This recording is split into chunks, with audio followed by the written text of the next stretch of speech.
বাংলাদেশের ত্রয়োদশ জাতীয় সংসদ নির্বাচন শুধু ক্ষমতার পালাবদলের প্রশ্ন নয়, এই ভোটে বদলাতে পারে দক্ষিণ এশিয়ার শক্তির ভারসাম্য।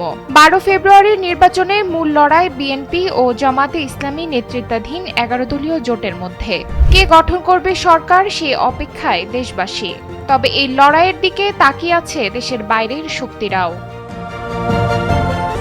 বিশ্লেষকদের মতে এবারের নির্বাচন বাংলাদেশের পররাষ্ট্রনীতিতে বড় মোড় আনতে পারে। একদিকে চীনের প্রভাব বাড়ছে, অন্যদিকে ভারতের সঙ্গে সম্পর্ক যাচ্ছে চড়াই উতরাইয়ের মধ্য দিয়ে। 2024 সালে গণ অভ্যুত্থানে শেখ হাসিনার স্বৈরশাসনের পতনের পর এই নির্বাচন প্রথম জাতীয় ভোট, যা রাজনৈতিক বাস্তবতার পাশাপাশি কূটনৈতিক সমীকরণও পাল্টে দিতে পারে। শেখ হাসিনাকে আশ্রয় দেওয়ায় ভারতের প্রতি ক্ষোভ তৈরি হয়েছে দেশের।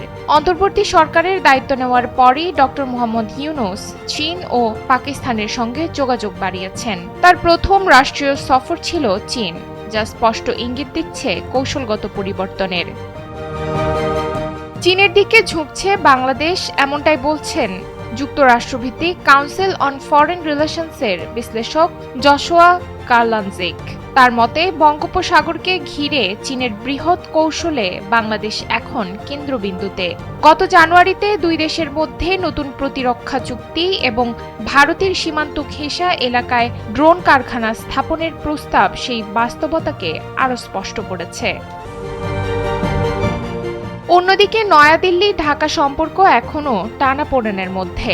ভারতের পক্ষ থেকে সংখ্যালঘু নির্যাতনের অভিযোগ আর বাংলাদেশের অভিযোগ ভারত ইচ্ছাকৃতভাবে পরিস্থিতিকে অতিরঞ্জিত করছে। তবু সম্পর্ক পুরোপুরি ভাঙেনি, বাণিজ্য চলছে, চুক্তিগুলোর বেশিরভাগই বহাল আছে।